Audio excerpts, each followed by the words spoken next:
So let's take a look at some of the let's take a look at that election law amendment bill and what is contained in it, and why probably NASA leaders may be uncomfortable about it. So basically seeks to electronically and manually transmit the tabulated poll results. This is a bill that seeks to have a system where the results can be electronically and manually transmitted during this repeat poll, to electronically and manually transmit the tabulated poll results. Failure to transmit results shall invalidate them. In other words, if these results are not transmitted to the National Tallying Center, they will not be validated. Let's move to the next poll as well. Okay, so IEBC may use complementary mechanism to identify voters, and returning officer who fails to sign the document shall be liable. This is some of the contents of the election law amendment bill. Let me see if I can get more here for you.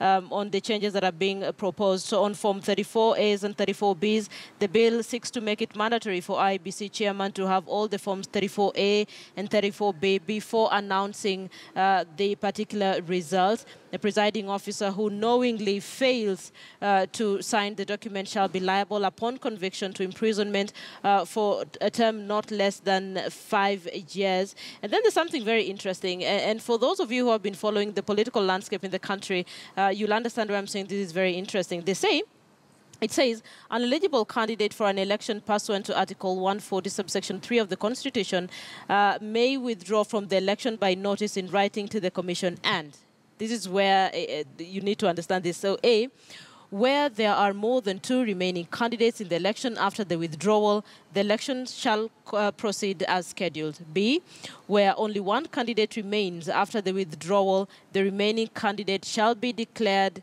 elected forthwith as the president-elect without any election being held. You remember NASA flag bearer Raila Odinga is on record saying if the demands they're making are not addressed, are not met, there will be no election. They could boycott this particular election.